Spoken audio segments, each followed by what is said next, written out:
Ce programme est financé par les amis et partenaires du ministère de Joyce Meyer. Nous jugeons les gens pour ces petites choses en eux qui nous irritent. Et nous avons de plus grands problèmes.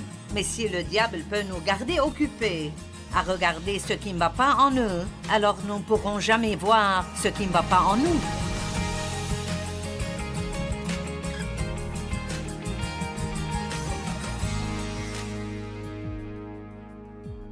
Nous devons commencer par savoir que la pensée est le champ de bataille. Vous devez garder votre cœur avec toute diligence, car de lui viennent les sources de la vie. Faites attention à ce que vous pensez quand vous conduisez. Vous ne pensez à rien. Et soudainement, vous pensez toutes ces mauvaises choses à propos de quelqu'un ou comment cette personne vous rend fou. Vous ne pouvez pas juste vous approprier cela et continuer à y penser. Vous devez dire « non ». C'est un très bon mot à apprendre à haute voix. Non. Je vais penser à quelque chose qui sera bon pour moi, pas à quelque chose qui m'énervera. Amen. Donc, la première chose dont nous parlerons est les 7 façons dont le diable attaque. 7 façons dont le diable attaque. Le diable veut que nous soyons des personnes critiques. Parce que s'il peut garder nos pensées sur toutes les fautes de tout le reste du monde, alors nous ne verrons jamais les nôtres. Et nous ne pouvons rien faire concernant les fautes des autres, mais nous pouvons nous occuper des nôtres si nous travaillons avec Dieu.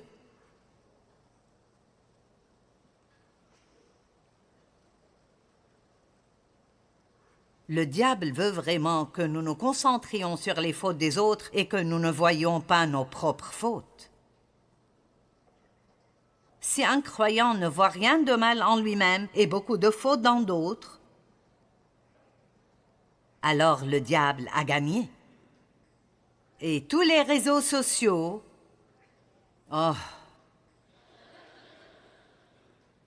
s'il vous plaît, n'allez pas sur les réseaux sociaux pour dire à vos amis tout ce que quelqu'un d'autre a fait, quand tout ce que vous faites est de répandre une rumeur sans savoir si elle est vraie. Et même si elle est vraie, d'après la Bible, nous ne sommes pas supposés la répandre. Et je suis heureuse que vous applaudissiez, mais comprenez ceci. N'allez pas, en tant qu'enfant de Dieu, sur ces sites pour répandre des rumeurs et des ragots. La plupart du temps, quand les gens parlent de quelqu'un d'autre, ils n'ont vraiment aucune idée de ce dont ils parlent.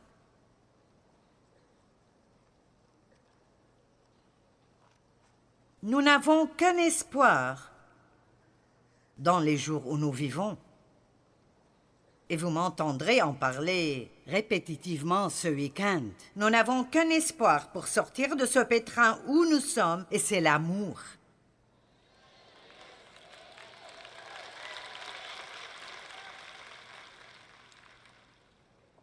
Le message principal dans la Bible est que Dieu vous aime et qu'il veut que vous aimiez tout le reste du monde, vous inclus.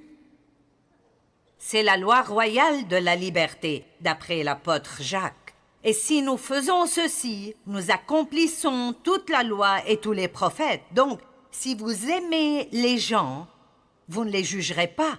Vous ne direz pas de ragots à leurs propos. Vous ne direz pas leurs secrets. Parce que l'amour nous empêche de faire tout cela. Donc, à chaque fois que nous faisons ce genre de choses, nous ne marchons pas dans l'amour.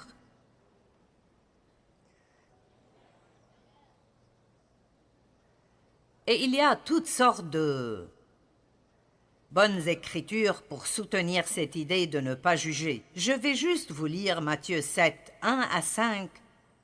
Ne jugez point afin que vous ne soyez point jugés, car on vous jugera du jugement dont vous jugez, et l'on vous mesurera avec la mesure dont vous mesurez. Pourquoi vois-tu la paille qui est dans l'œil de ton frère et n'aperçois-tu pas la poutre qui est dans ton œil? J'aime la traduction qui dit « le poteau de téléphone dans ton œil ». Donc, si nous croirons tout ce que la Bible dit, elle dit « nous jugeons les gens pour ces petites choses en eux qui nous irritent et nous avons de plus grands problèmes. Mais si le diable peut nous garder occupés à regarder ce qui ne va pas en eux, alors nous ne pourrons jamais voir ce qui ne va pas en nous. » Romains 2 dit « Qui que tu sois, tu es donc inexcusable, toi qui juges, car en jugeant les autres pour les mêmes choses que tu fais, tu te condamnes toi-même. » Hein? Non. Vous savez pourquoi? Nous avons toujours une excuse pour nous-mêmes. Mais pour d'autres personnes, il n'y a pas d'excuse. Il n'y a pas d'excuse pour toi. Nous regardons les autres à travers une loupe et nous-mêmes à travers des lunettes roses. Revenons à Matthieu 7. Pourquoi vois-tu la paille dans l'œil de ton frère et pas la poutre qui est dans ton œil? Ou comment peux-tu dire à ton frère « Laisse-moi ôter une paille de ton œil, toi qui as une poutre dans le tien » Hypocrite! Ôte premièrement la poutre de ton œil, et alors tu verras comment ôter la paille de l'œil de ton frère. La colère et le manque de pardon, ils sont impliqués dans toutes ces choses. Puis l'un des problèmes principaux que nous avons dans le monde aujourd'hui est la haine. La haine, la division, elles sont dans l'Église et entre les dénominations. Elles sont certainement dans le monde, mais commençons juste à parler de nous-mêmes. Combien de personnes sont en fait venues ici aujourd'hui et peuvent dire avec un cœur honnête, il n'y a personne, pas une seule personne contre qui je suis en colère maintenant ou offensé. Allons maintenant, vous êtes silencieux. Nous devrions pouvoir aller au lit chaque nuit et dire « Dieu merci, je ne suis pas en colère contre personne. » Le silence, c'est un problème sérieux. Parce que dans Éphésiens 4, il dit que votre colère s'apaise avant le coucher du soleil. Ne donnez aucune prise au diable. Donc, quand nous restons en colère, nous ouvrons une porte au diable.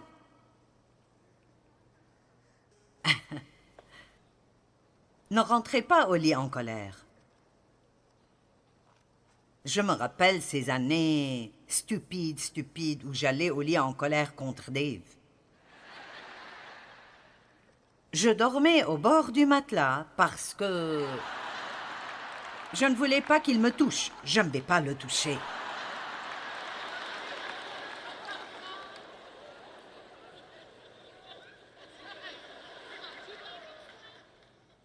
Et puis, il prenait toute la couverture et je ne vais pas lui demander la couverture. Donc je restais là à geler toute la nuit. Il dormait bien. Et qu'est-ce que j'ai eu? Un mal de tête, un mal à l'estomac. J'étais fatiguée à cause du manque de sommeil. C'est stupide. Les choses que nous faisons sont stupides. Ça n'a pas changé, Dave. Dave est toujours le même.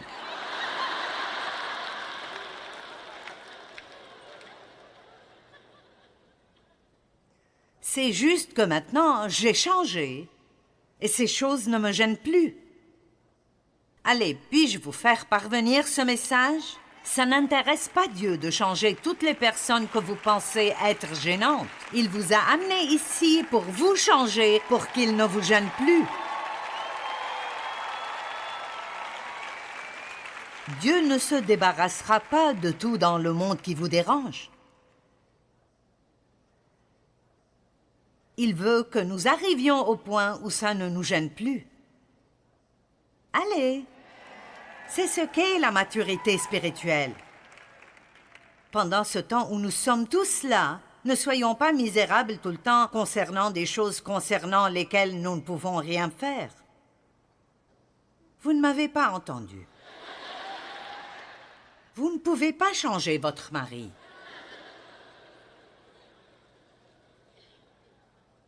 Eh bien, je vais essayer. Eh bien, allez, et je vous verrai l'année prochaine, et je vous dirai la même chose de nouveau.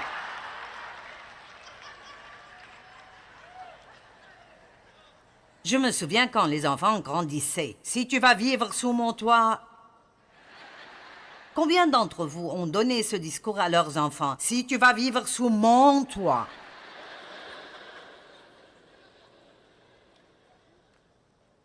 Ils ont vécu sous notre toit et nous les avons assez aidés, mais j'ai de bons enfants maintenant. Si vos enfants ne font pas tout comme vous voulez qu'ils le fassent, ça ne veut pas dire qu'ils ne deviendront pas de bons êtres humains. Enseignez-leur bien, donnez-leur un peu d'espace. Allez, contre qui êtes-vous en colère? Vous n'avez pas raison de l'être, quoi qu'il vous ait fait. Je suis désolée, mais c'est la Bible. Quoi qu'il vous ait fait, vous n'avez pas de justification si vous ne leur pardonnez pas. Maintenant, ne vous énervez pas contre moi. Parce que c'était le diable qui travaillait à travers eux, et la seule façon de vaincre le diable est de pardonner et de prier pour eux. Et quand on parle de juger d'autres personnes, la seule chose que nous devrions vraiment faire quand nous voyons une faute dans quelqu'un est de prier pour lui, pas de le juger et le critiquer. Si vous mettez plus d'énergie dans la prière à propos de ces choses, les choses pourraient s'améliorer. La deuxième façon dont le diable essaye de vous tromper. Il veut que nous soyons orgueilleux, que nous pensions, vous voyez, pensez que vous savez tout. Nous savons plus que tout le reste du monde. Combien d'entre vous ont un mari qui n'a jamais tort? Eh bien, je ne dirai rien d'autre car le mien est là.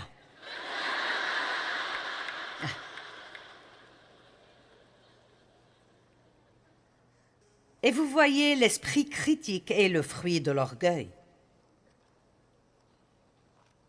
Faites attention de ne pas penser que vous êtes supérieur à d'autres personnes. Peut-être que vous avez de grands dons, des talents, peut-être que vous êtes plus rapide que d'autres personnes, mais c'est seulement parce que Dieu vous a donné ce don. Et vous ne pouvez pas choisir vos dons. Et ils n'ont pas choisi les leurs. Mets ta confiance en l'Éternel de tout ton cœur et ne te repose pas sur ta propre intelligence. Tiens compte de lui pour tout ce que tu entreprends et il te conduira sur le droit chemin. Ne te prends pas pour un sage. Je ne vous insulte pas, mais vous n'êtes pas aussi intelligent que vous le pensez. Vous pouvez avoir beaucoup d'éducation et ne pas avoir de sagesse. Mon Dieu!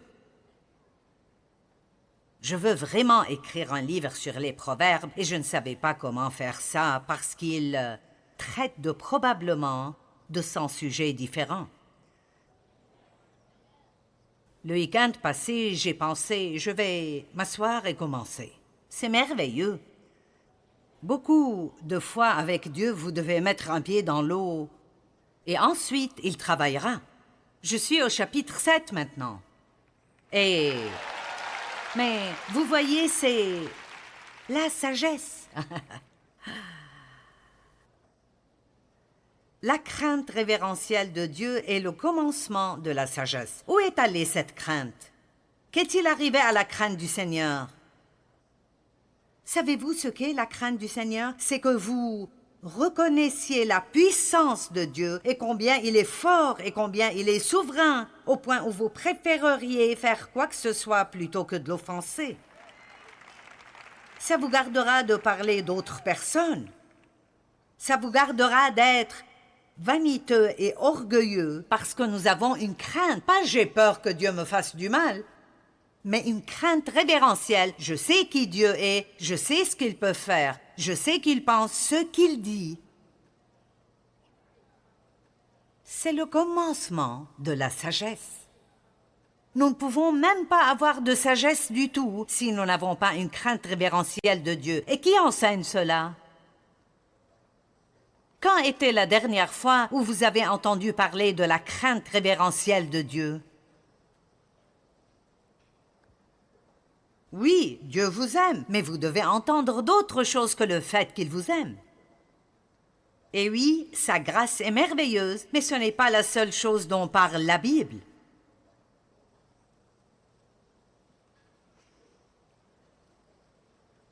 Notre Dieu est un feu qui consume tout. Il est miséricordieux. Mais il mérite la révérence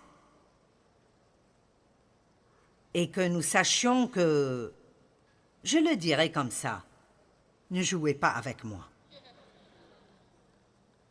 Vous n'aimez peut-être pas la façon dont je le dis parce que nous voulons penser que Dieu est juste, doux et gentil et tout est bon, mais il supportera la méchanceté et le mal et le péché et le comportement hypocrite pour un temps. Et ensuite, parce qu'il nous aime, il nous confronte.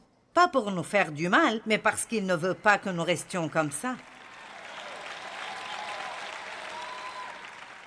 Vous savez, je vous dis la vérité absolue. J'aurais peur de monter ici, dans cette chair, et d'essayer de prêcher si j'étais en colère contre mon mari.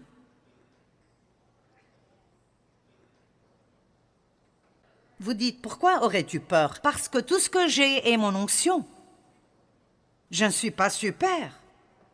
Je ne chante pas, je ne joue pas d'un instrument de musique. Si la prédication n'est pas bonne, je ne peux pas prendre ma guitare et chanter. Je suis montée sur ces plateformes des milliers de fois et j'ai vu des milliers de personnes et elles attendent de moi que je dise la bonne chose. Je veux une parole de Dieu. Tout le monde s'attend à cela de vous.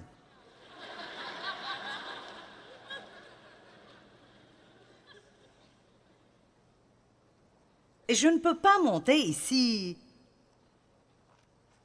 pleine d'amertume, de ressentiment et de prétention. Si vous voulez porter l'onction de Dieu, vous devez vivre la vie. Vous ne pouvez pas juste avoir l'autocollant. Vous devez vivre la vie et vous devez la vivre quand personne ne regarde.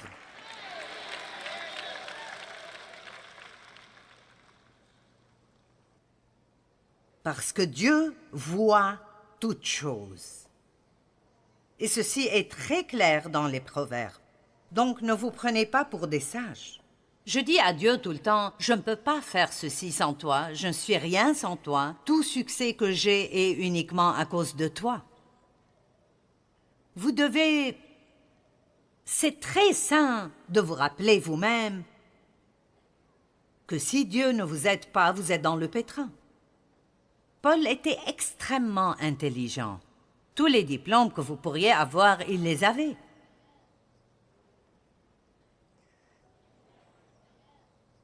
L'éducation est magnifique. Je dis accumulez autant que vous le pouvez. Je connais des personnes qui sont tellement intelligentes et je souhaite être aussi intelligente. Mais vous savez quoi? Je préfère avoir de la sagesse qui est en fait le bon sens sanctifié. Je préfère avoir du bon sens plutôt qu'un doctorat à mon nom. J'ai un DSE, un diplôme du Saint-Esprit.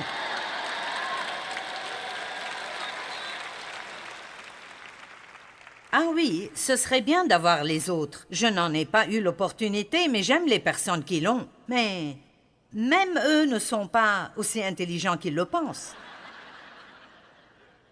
Parce que Dieu est toujours l'important. Donc Paul, le Paul brillant, avec tous les diplômes que vous pourriez avoir, Il a dit, « Je n'ai pas eu la pensée de savoir parmi vous autre chose que Jésus-Christ et Jésus-Christ crucifié. » N'est-ce pas intéressant? Donc, quelle révélation Paul a-t-il? Hein? J'ai toutes ces choses, mais quel bien ça me fait sans Jésus? Numéro 3. Le diable veut qu'on pense, que tout le monde dise pense, que Dieu ne répondra pas à nos prières. Donc nous ne prions pas, nous ne persistons pas, parce que la prière est la chose la plus dangereuse pour le diable. Quand un homme juste prie, une puissance considérable est rendue disponible. Juste dans les 2 dernières années, j'ai été attiré de plus en plus au fait de faire attention à mes prières. Et ça m'émerveille, les choses que Dieu fait pour nous si nous les lui demandons. Et la plupart de ces choses dont je parle, ce ne sont même pas de grandes choses, ce sont de petites choses. Mais des choses qui valent tellement pour moi. Les choses qui me font savoir que Dieu s'occupe de moi et qu'il travaille dans ma vie. Demandez et continuez à demander. Cherchez et continuez à chercher. Frappez et continuez à frapper. Nous devons être persistants. Dieu, je ne vais pas me taire avant d'avoir une percée. Dieu aime ça. Il aime ce genre de persistance. Ce n'est pas impoli, c'est être persistant. Priez concernant tout ce qui arrive. Priez. Ce matin, j'étais prête à sortir et mon assistante a dit « Tu as tes lentilles ?» et j'ai dit « Oh !» Donc je quittais juste à temps pour arriver ici à temps, mais je devais retourner et mettre mes lentilles.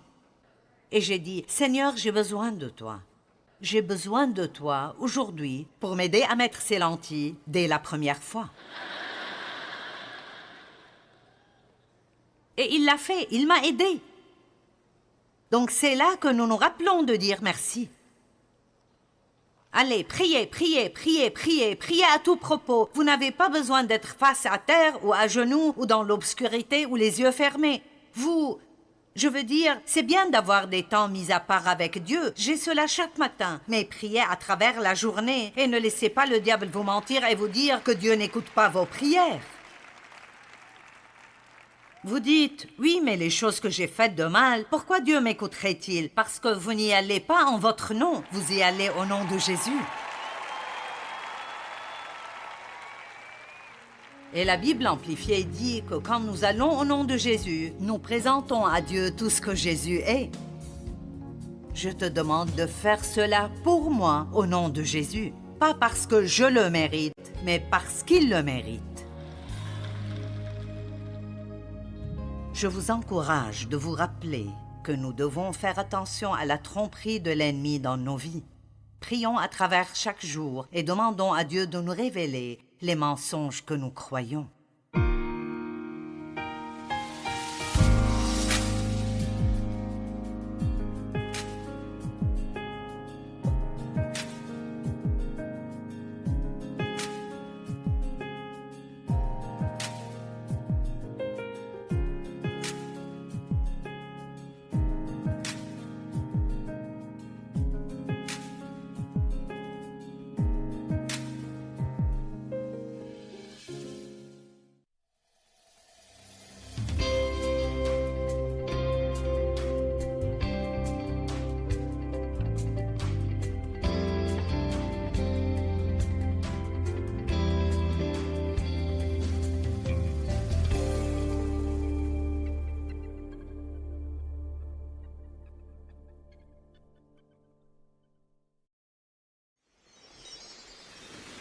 Dieu ne nous demande pas de juger si quelqu'un mérite ou non notre aide. Il nous demande simplement d'aider. Restez avec nous dans Jouissez de votre vie.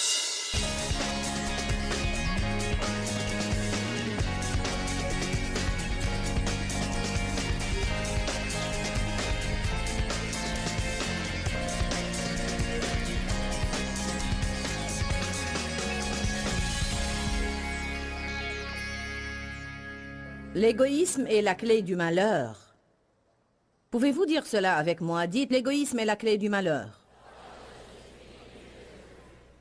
Le titre de mon message aujourd'hui est Apprendre à vivre pour les autres. Hier, nous nous en étions arrêtés à Job. Nous parlions de comment aider les personnes blessées. Parce que, pour ne pas être égoïste, nous devons marcher dans l'amour exprès. J'insiste sur exprès parce que ce sont des choses que l'on doit faire exprès. Vous ne pouvez pas attendre d'avoir envie de servir, de bénir et de donner. Parce que ce dont nous aurons envie tous les jours, c'est de quelqu'un qui fera quelque chose pour nous. Je pense que tout ce que je peux faire, c'est vous demander de me croire que non seulement j'ai étudié la parole de Dieu durant de nombreuses années, mais que j'ai également essayé de marcher avec Dieu. Et maintenant, je sais parfaitement ce qui marche et ce qui ne marche pas. J'ai appris ces choses après de douloureuses expériences et je peux vous épargner des souffrances. Si seulement vous m'écoutiez. La Bible dit que les jeunes croyants doivent écouter leurs aînés. Amen. J'étais très égoïste et égocentrique et j'aurais toujours une tendance à l'être si je ne me battais pas contre ça tous les jours de ma vie. Nous avons à combattre le bon combat de la foi et nous devons combattre notre nature égoïste et égocentrique. La Bible nous dit que nous vivons dans des temps où les gens sont extrêmement égoïstes et égocentriques, totalement absorbés par eux-mêmes. Dans les derniers jours, cette situation ira de pire en pire, en pire, en pire, en pire. Il est dit, des temps difficiles à supporter. Je réalise que je suis en fait vraiment éplorée de la manière dont tant de chrétiens agissent, et notamment du manque de reconnaissance. Il semble que peu importe ce que vous faites pour les gens, il y a cet esprit avide qui veut toujours encore et encore et encore. Rien de ça n'est en accord avec la parole. Ce que nous avons à faire, c'est de chercher des gens dans le besoin. Nous devons être sensibles au Saint-Esprit pour entendre ce qu'il nous dit de faire pour les autres et il y a tant de choses que nous pouvons faire pour les autres. De petites choses, de grandes choses, mais souvent ce sont les petites choses qui sont les plus signifiantes pour les gens. Chacun de vous ici a une onction de Dieu pour faire de petites choses. Jésus lui-même a fait de petites choses que, souvent dans notre vie, nous pourrions trouver insignifiantes tant et si bien que nous les négligeons. Et pourtant, Jésus a fait ces choses à titre d'exemple. Nous allons en voir certaines aujourd'hui. Job a dit quelque chose d'absolument incroyable. J'ai conclu avec cela la nuit dernière, mais j'aimerais commencer avec cela aujourd'hui. Job 31, verset 16. « Ai-je refusé aux indigents ce qu'ils désiraient? Ai-je fait languir les yeux de la veuve? » Verset 17. « Ai-je mangé seul mon morceau de pain sans que l'orphelin puisse en manger? » Non, dès ma jeunesse, l'orphelin a grandi avec moi comme avec un père. Et dès le ventre de ma mère, j'ai guidé la veuve. Bon, Dieu semble donc avoir une place spéciale dans son cœur pour les enfants sans parents et pour les femmes sans mari, à moins bien sûr qu'elle n'ait été appelée et qu'elle n'ait été ointe par Dieu pour une vie de célibat. Et il se trouve de telles personnes. La Bible nous en parle. Une femme ayant été mariée et qui a perdu son mari et une femme veuve. Mais aussi, il y a aujourd'hui beaucoup de personnes divorcées. C'est également un type de veuvage. Nous pouvons adopter l'attitude froide qui consiste à dire « si tu avais demandé à Dieu, tu n'aurais pas épousé la mauvaise personne et tu ne serais pas dans cette situation ». Si vous étiez là hier, alors vous savez déjà que vous ne devez pas avoir cette sorte d'attitude sans cœur. Vous devez être miséricordieux parce que vous êtes déjà passé par là. Mais par la grâce de Dieu, j'en suis arrivé ici. Amen. Dieu ne nous demande pas de juger si quelqu'un mérite ou non notre aide. Il nous demande simplement d'aider. Je vais le redire. Dieu ne nous demande pas de juger si oui ou non quelqu'un mérite notre aide. Il nous demande seulement d'apporter de l'aide. Dieu ne nous a pas appelés à juger les gens, mais à les aider. Il aide sans arrêt des personnes qui ne le méritent pas, et j'en fais partie. Si nous devions obtenir ce que nous méritions, nous serions déjà morts depuis longtemps. Verset 19. Ai-je vu le vagabond manquer de vêtements, le pauvre n'avoir point de couverture? Parlons de vêtements. Tout ce que nous avons à faire est de regarder là où nous travaillons, qui n'a apparemment que 3 ou 4 tenues, qui porte systématiquement encore et toujours la même chose, ou bien quelles sont les personnes dont les habits n'ont pas été à la mode depuis un long, long moment. Gardez les yeux ouverts et soyez prêts à rencontrer des besoins. Comme ça serait beau pour quelqu'un de recevoir de votre part un bon d'achat et d'entendre « je veux t'offrir un nouvel ensemble ». Ou bien exercer votre foi et arriver au point de dire à quelqu'un « j'aimerais t'offrir une nouvelle garde-robe ». Nous devons penser plus grand, et pas seulement quand il s'agit de ce que nous pourrions obtenir, mais penser plus grand quand il s'agit de ce qu'on peut donner. Allez maintenant. J'ai commencé à croire Dieu il y a 3 ans que je serais capable de donner des maisons, des voitures, envoyer des personnes en vacances, des personnes qui n'avaient jusque-là jamais pu se le permettre, acheter à des gens une maison entièrement meublée, ou bien une garde-robe tout entière. Ne le croyez pas seulement pour vous-même. Croyez pouvoir être capable de faire de plus grandes choses pour les autres. Si vous faites cela, évidemment que vous allez être bénis, car pour être en mesure de faire cela, vous devez avoir plus. La Bible dit dans Jacques, chapitre 4, que nous prions pour des choses que nous n'obtenons pas, car nous les demandons avec des motifs mauvais et égoïstes. Obtenir quelque chose pour en fait être le seul à en profiter. Donc, une fois encore, si nous demandons à Dieu de nous bénir afin d'être une plus grande bénédiction, spécialement Seigneur, bénis-moi, fais quelque chose dans mes finances, interviens au point que je puisse acheter une voiture à quelqu'un. Interviens au point que, si besoin est, je puisse louer un appartement à quelqu'un qui n'en a pas et payer le loyer de toute une année jusqu'à ce qu'il puisse s'en sortir.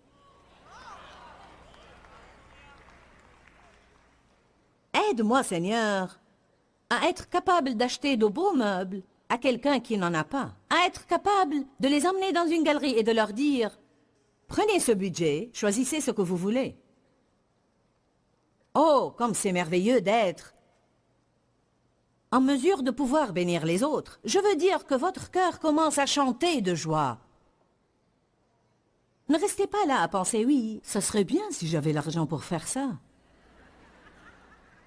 C'est de cette attitude gênante et stupide dont on a besoin de se débarrasser. On commence comme on peut, mais si vous commencez avec ce que vous avez, Dieu vous rendra plus capable. Mais voilà ce qui arrive à tellement de gens. Ils commencent à semer, ils améliorent leur situation, et ensuite ils ne sèment pas davantage. Chaque fois que notre situation s'améliore, il faut augmenter la semence. Et je vais me permettre de dire quelque chose de fort. Ne vous contentez pas de donner seulement la dîme. Il y avait une dîme sous la loi. Que devrions-nous pouvoir faire sous la grâce?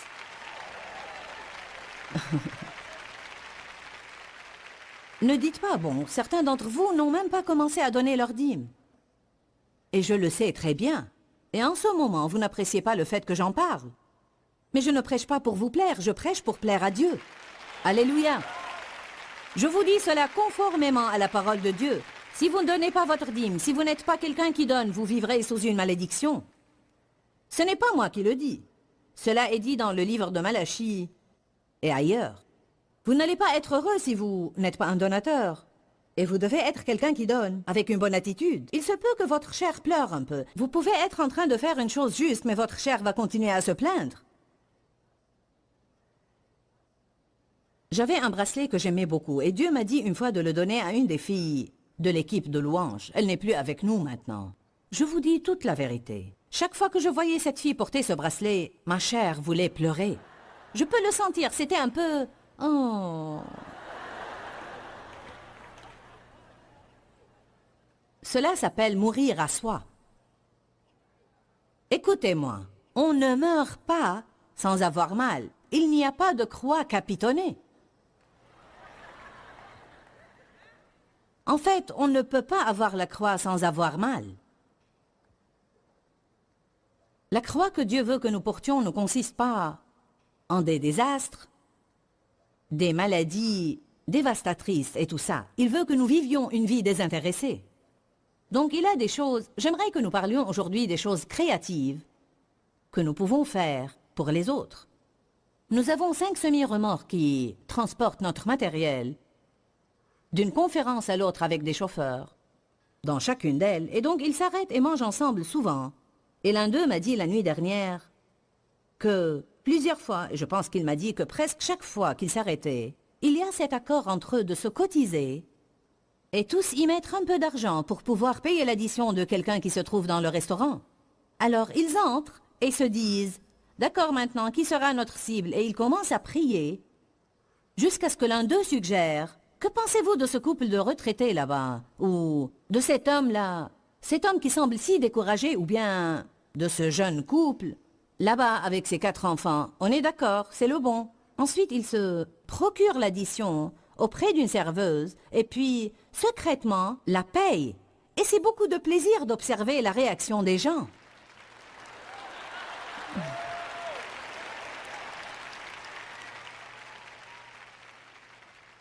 Dave et moi, nous faisons toujours cela. Nous écrivons simplement un mot sur un bout de papier ou souvent envoyons un petit message. La plupart du temps, nous écrivons juste « Dieu vous aime ». Vous êtes spécial, Dieu vous aime. Vous ne savez pas combien ces choses vont toucher le cœur des gens. Vous ne pouvez pas savoir. Donc, vous devez être plus audacieux si vous voulez devenir un donateur radical. Que se passera-t-il quand Dieu vous demandera de faire des choses pour des étrangers? Parfois, cela ne nous dérange pas si nous savons que nous serons appréciés. Bonjour.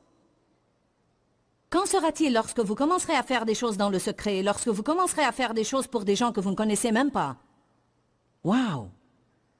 Cela rend le diable fou.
Certains ici ont leurs propres idées à cet égard. Dieu vous a certainement guidé à faire des choses qui sont merveilleuses. Je n'essaie pas d'impressionner qui que ce soit avec mes histoires. Je m'efforce de donner des idées à ceux qui ne s'étaient jamais aventurés dans ce domaine. D'accord?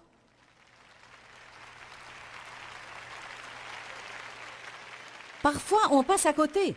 Parfois, Dieu met des choses dans mon cœur et je me dis « Oh, ça ne peut pas venir de Dieu. » Ce n'est pas de Dieu. J'ai compris la leçon et je ne veux pas avoir ce poids sur la conscience. Je veux simplement faire ce que Dieu me demande de faire et être une bénédiction. Amen. Parce que je crois que cela affecte l'onction sur nos vies et je sais pour sûr que cela affecte notre niveau de joie. On peut s'accrocher à une chose que Dieu nous demande de donner, mais cette chose ne pourra pas nous procurer la joie, à moins que Dieu ne l'éloigne pour nous apporter cette joie. Ecclésiaste dit, c'est Dieu qui non seulement nous bénit, mais nous donne la possibilité de jouir de nos bénédictions. Vous voyez, il y a des gens riches qui ont des choses et qui sont atrocement misérables parce qu'il n'y a pas d'onction sur leur vie pour jouir de ce qu'ils ont. Revenons à Job. 31-20. Sans que ses reins m'aient béni, pour l'avoir vêtu, sans qu'il ait été réchauffé par la toison de mes agneaux, ai-je levé la main contre l'orphelin parce que je me voyais soutenu par les juges et me savais soutenu à la porte. Maintenant, lisez bien le verset 22. Que mon bras se détache de mon épaule et mon avant-bras du coude et qu'il se brise. Qu'est-il en train de dire? On ne peut pas passer à côté de ça. Il nous dit, si je n'ai pas utilisé ce bras pour aider les gens, si je n'ai pas utilisé ce bras pour être une bénédiction, alors que quelqu'un l'arrache de mon épaule et le détache de mon corps, parce qu'il n'est pas nécessaire qu'il fasse partie de mon corps si je ne m'en sers pas pour être une bénédiction.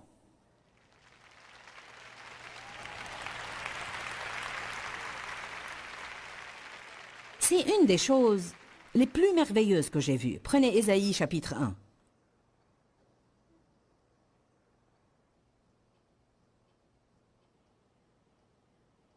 J'aime vraiment quand Dieu me conduit à enseigner à propos de ces versets, parce que cela m'aide beaucoup. Cela me remue toujours. Et comme c'est horrible de rester assis dans un coin égoïste. Ésaïe chapitre 1, versets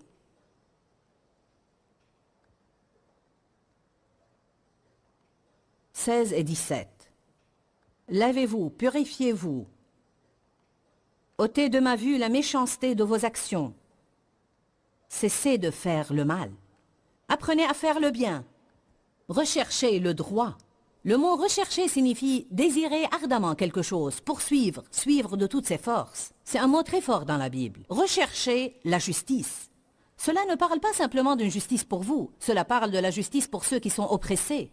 En d'autres mots, quand vous voyez des gens qui ne sont pas traités avec justice, recherchez et trouvez un moyen de les aider à rétablir la justice dans leur vie.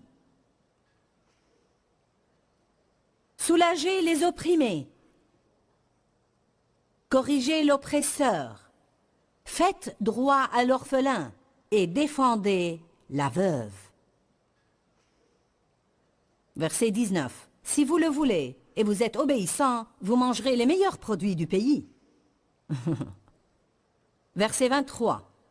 Tes chefs sont rebelles et complices des voleurs. Tous aiment les présents et courent après les récompenses. Ils ne font pas droit à l'orphelin et la cause de la veuve ne les préoccupe pas.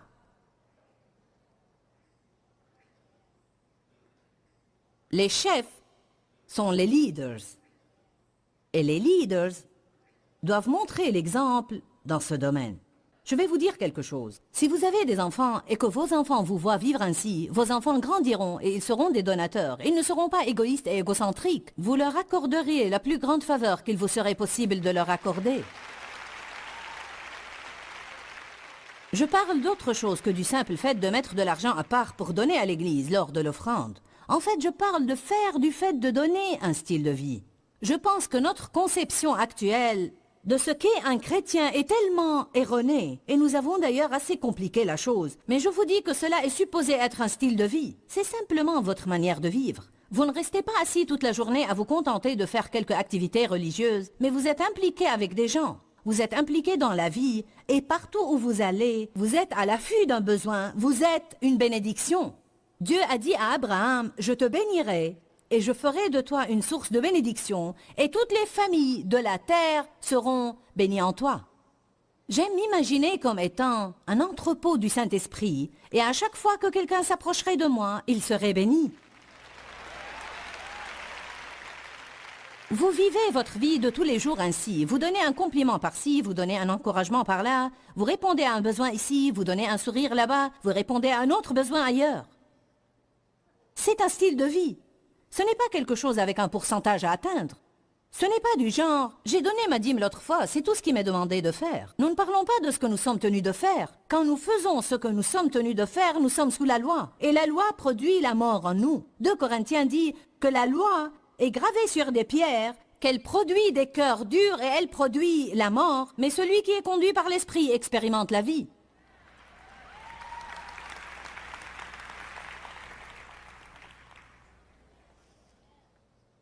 Les leaders doivent montrer l'exemple.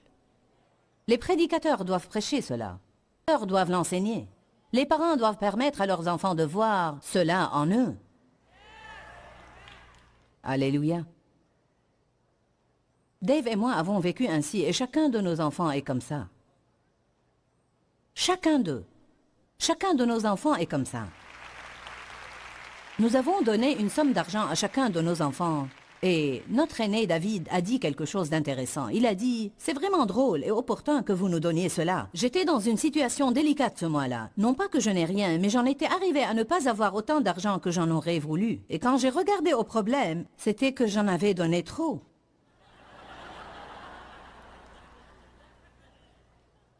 Amen. Il a dit « Le Seigneur nous le rend toujours. » Nous avons entendu parler de Sodome et Gomorrhe et du péché de Sodome. Tout le monde sait à propos de Sodome.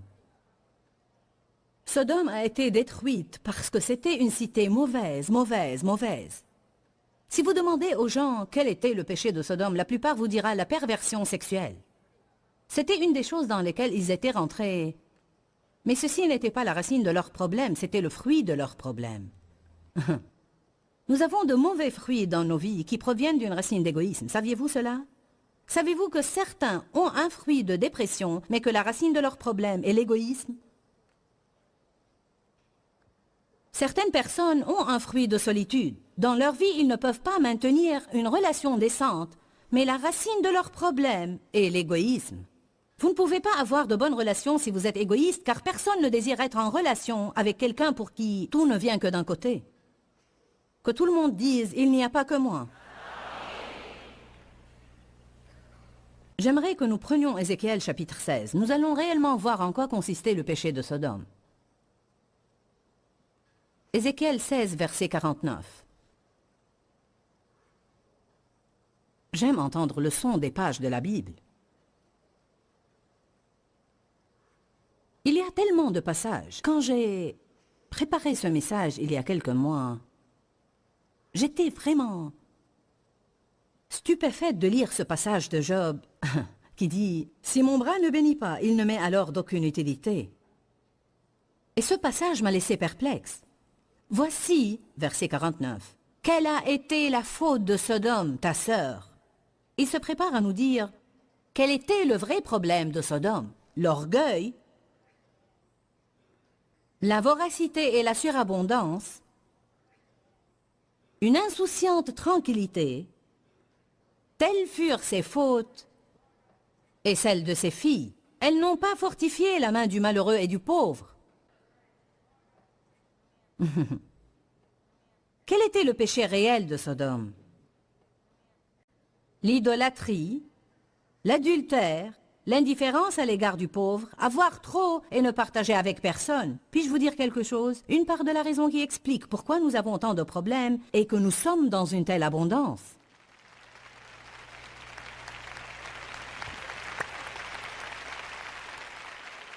Et maintenant, je vais vous dire quelque chose d'autre. Et j'aimerais que vous m'écoutiez jusqu'au bout, avant de me jeter des pierres. Laissez-moi vous amener la chose ainsi. J'enseigne, je prêche et crois dans la prospérité. Mais je crois que dans l'Église, une des choses principales qui a rendu l'Église si égoïste, c'est l'abondance des enseignements sur la prospérité et le succès, et leur insuffisance sur ce que nous sommes supposés faire avec quand nous la possédons.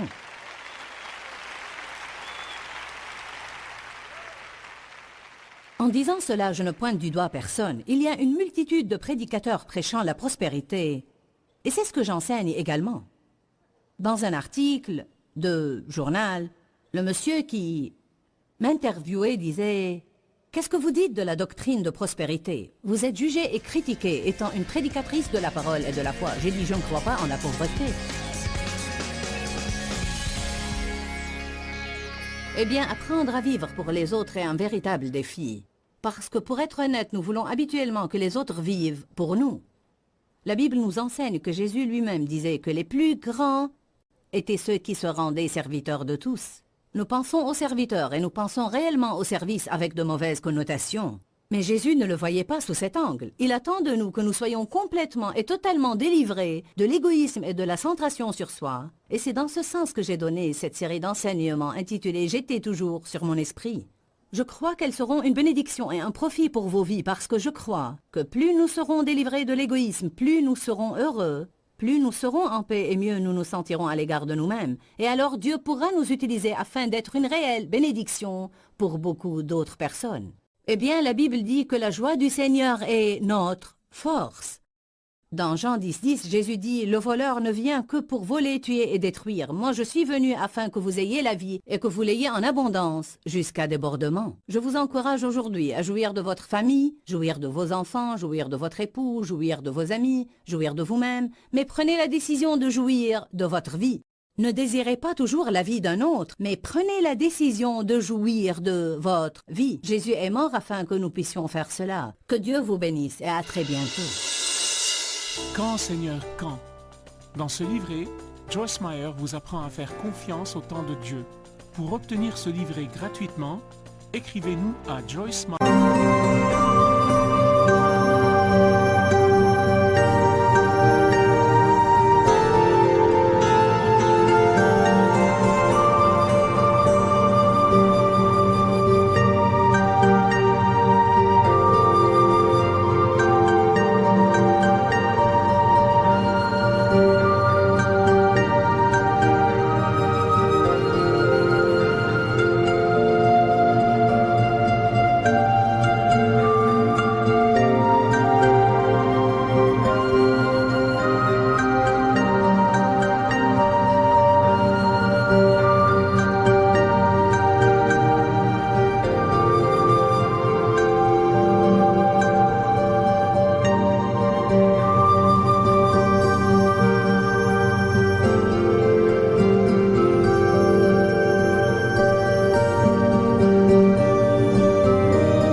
Boîte postale 40095-6300 Larnaca, Chypre. Ou bien visitez notre site web www.joycemeyerme.org/fr.